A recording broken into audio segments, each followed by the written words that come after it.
Student, good morning, welcome online classes. Class 10 के student जो है वो सोशल साइंस में ज्योग्राफी पढ़ रहे हैं और इसमें लेसन नंबर 5 चल रहा है, खनिज एवं ऊर्जा संसाधन।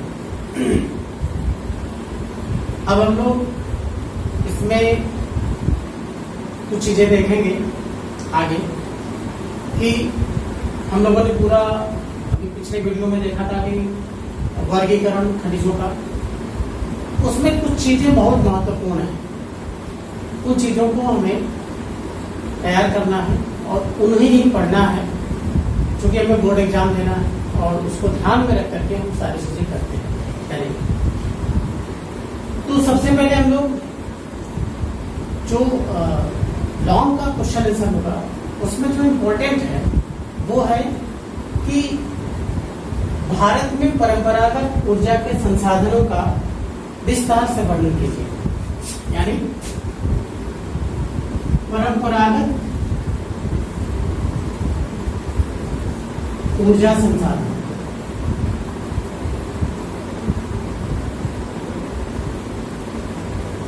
परंपरागत ऊर्जा संसाधन या इसके स्रोत, परंपरागत ऊर्जा संसाधन के स्रोत कौन कौन से। हम लोगों ने पिछले वीडियो में देखा था, चार्ट के माध्यम से हम लोगों ने देखा था कि जो परंपरागत ऊर्जा के संसाधन है उनमें कोयला, दूसरा था पेट्रोलियम,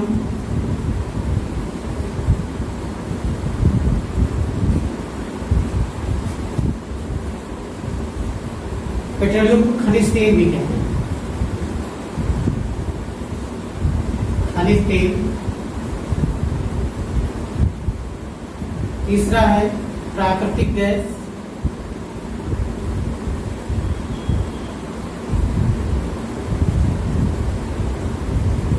और चौथा है जल विद्युत। इन पॉइंटों को हम लोग थोड़ा सा समझने का प्रयास करते हैं, क्योंकि लॉन्ग का आंसर है। ओके स्टूडेंट, तो परंपरागत स्रोत में सबसे पहले कोयला।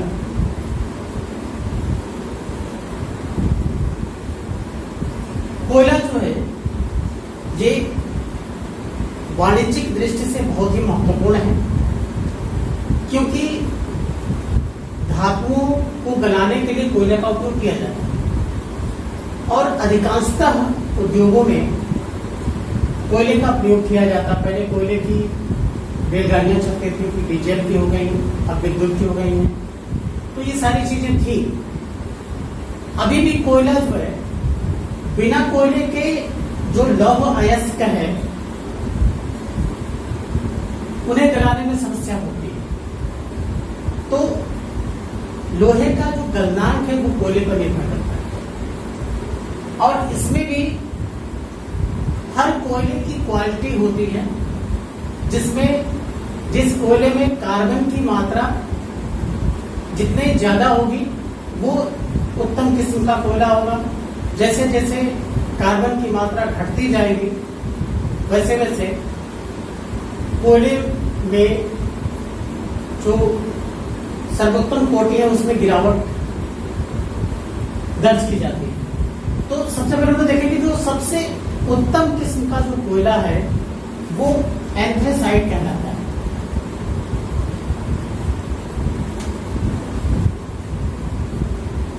एंथ्रेसाइट, इसके बाद एंथ्रेसाइट के बाद बिटुमिनस,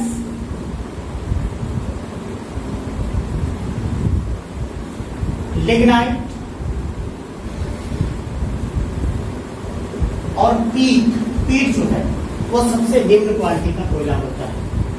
ये जो क्रम है उच्च कोटि, फिर उससे थोड़ा सा लो क्वालिटी, फिर लो क्वालिटी और सबसे लो क्वालिटी पीट कोयला है। पीट इसे बोलते हैं, पीट। इस तरीके से कोयला जो है वो उसकी कोटि के हिसाब से इस तरह से डिवाइड किया जाता है। और हम लोग देखते हैं कि धातु शोधन और लोहे के प्रगलन में कोयले का विशेष महत्व होता है। अब कोयले के क्षेत्र कौन कौन से हैं यदि हम क्षेत्र की बात करें कोयले के कि कहाँ कोयला पाया जाता है, तो प्राप्ति के हिसाब से भी कोयले को दो भागों में बांटा जाता है। एक जो है, क्योंकि जो कोयले की प्राप्ति होती है वो चट्टानों से होती है। कोई भी खनिज हो उसकी प्राप्ति जो होती है वो चट्टानों से ही होती है, चाहे पेट्रोलियम हो, प्राकृतिक गैस हो, जल, सब कुछ जो है जितने भी खनिज हैं वो चट्टानों से ही प्राप्त होते हैं। तो यहाँ पर जो क्षेत्र है, पहला क्षेत्र होगा गोंडवाना क्रम की चट्टानें।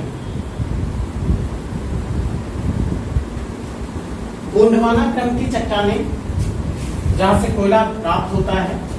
तो गोंडवाना क्रम की जो चट्टान है, जो बेल्ट है, जो क्षेत्र है, वो कहलाता है पश्चिम बंगाल, झारखंड, बिहार, मध्य प्रदेश, उड़ीसा और आंध्र प्रदेश। इन राज्यों का जो क्षेत्र है कोयला उत्पादक का, वो गोंडवाना क्रम की चट्टानों के अंतर्गत आता है। ओके स्टूडेंट, अब दूसरे क्रम की बात करते हैं। दूसरा क्रम जो है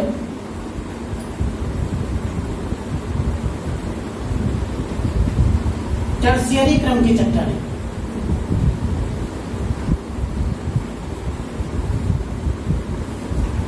टर्शियरी क्रम की जो चट्टानें हैं, इसका जो बेल्ट है वो पूर्वी भारत है। असम, मेघालय, अरुणाचल प्रदेश, नागालैंड, मिजोरम, इन क्षेत्रों में जो कोयले की बेल्ट है, चूंकि यहाँ पर जो बेल्ट है वो ब्रह्मपुत्र नदी घाटी के किनारे है, तो यहाँ पर जो कोयला प्राप्त होता है इन क्षेत्रों में, असम, मेघालय और नागालैंड, मणिपुर, अरुणाचल प्रदेश क्षेत्र में, वो टर्शियरी क्रम की चट्टानें जो है उसके अंतर्गत आती है। इस तरीके से कोयले का जो है वो क्षेत्र है जिसको हम लोगों ने पढ़ा। अब हम लोग बात करते हैं पेट्रोलियम की, खनिज तेल की। अब खनिज तेल हमें कैसे मिलता है? जो कोयला है, कोयले की बात जो है, यदि हम लोग ऊर्जा संसाधन की बात करें तो वो पेट्रोलियम ही है। इसका हम लोग प्रयोग ताप के लिए करते हैं, प्रकाश के लिए करते हैं, ईंधन में भी प्रयोग करते हैं। और पेट्रोलियम का उपयोग सौंदर्य प्रसाधन जैसे ब्यूटी क्रीम, ब्यूटिशियन वाले जो क्रीम होते हैं उसका भी जो प्रयोग होता है, जब बनता है तो पेट्रोलियम का उपयोग उसमें किया जाता है। और इसका जो उत्पादक क्षेत्र है पेट्रोलियम का, वो सबसे पहले जो पेट्रोलियम की प्राप्ति हुई थी वो असम के डिगबोई क्षेत्र से हुई थी। वहां पर तेल के कुएं प्राप्त हुए थे। और पूरे भारत में यदि बात कर लें तो 63% जो है पेट्रोलियम वो मुंबई हाई से प्राप्त हुआ। मुंबई हाई महाराष्ट्र में है, समुद्र में, अरब सागर में है, ठीक है, वहां से प्राप्त होती है। 63% जो पेट्रोल है वो वहीं से प्राप्त होता है। 18% जो पेट्रोल है वो गुजरात से प्राप्त होता है। वहां पे लोरोज घाटी है, अंकलेश्वर है गुजरात में, जहां पर जो है तेल शोधनशालाएं, तेल के जो है केंद्र है। तो इस तरीके से जो है भारत में असम सबसे पुराना हाई है। तो इस तरीके से सारा कुछ यहाँ पर हम लोग देखते हैं। यदि प्राकृतिक गैस की बात कर लें तो ये भी एक महत्वपूर्ण और स्वच्छ वातावरण को रखने वाला जो है, इससे प्रदूषण नहीं होता है। तो ये सारी चीजें हम लोग देख सकते हैं। पेट्रोल जो प्राकृतिक गैस है वो भी एक अच्छा जो है ऊर्जा का संसाधन है। इसका उपयोग पेट्रोल रसायन उद्योग में कच्चे माल के रूप में किया जाता है। कार्बन डाइऑक्साइड के क्रम उत्सर्जन के कारण इसे पर्यावरण के अनुकूल माना जाता है, क्योंकि कार्बन डाइऑक्साइड जो है इससे कम उत्सर्जित होता है, इसलिए इसको पर्यावरण के अनुकूल माना जाता है। अब ये पेट्रोलियम जो प्राप्त होता है वो कृष्णा गोदावरी के बेसिन में, खंबात की खाड़ी, मुंबई हाई और अंडमान निकोबार जो द्वीप समूह है, वहां पर प्राकृतिक गैसों के प्रचुर भंडार की संभावना पाई जाती है। जब विद्युत की बात करें तो विद्युत औद्योगिक आवश्यकताओं को पूरा करने के साथ साथ घरेलू आवश्यकताओं को भी पूरा करती है। तेज बहते जल से जल विद्युत पैदा करने नवीकरण योग्य संसाधन है। भारत में अनेक बहुउद्देशीय नदी घाटी परियोजनाओं पर हम लोग पढ़ चुके हैं। पिछले देशों में बहुउद्देशीय नदी घाटी परियोजनाएं जल विद्युत भी उनसे बनाई जाती है। वहां पर तेज गति से नदियों के बांधों से जो है पानी को छोड़ा जाता है और वहां से टरबाइनों के माध्यम से जो है जल विद्युत को एकत्र किया जाता है उसके लिए, और इस तरह से जल विद्युत उत्पन्न किया जाता है। आज हम लोगों ने परंपरागत ऊर्जा के स्रोत यानी संसाधनों के बारे में हम लोगों ने अध्ययन किया, इसको समझने का प्रयास किया। इसमें कोयला जो है थोड़ा सा हम लोगों ने डिटेल इसमें फोकस किया है, क्योंकि कोयला जो है बहुत ही थोड़ा सा इम्पोर्टेंट है। अलग से भी कोयला आ जाता है और ये जो क्रम है इसका जो है कार्बन की मात्रा के हिसाब से क्वालिटी की, इसके बारे में भी थोड़ा सा हम लोगों ने पढ़ा है। तो ओके स्टूडेंट, आज को इतना है।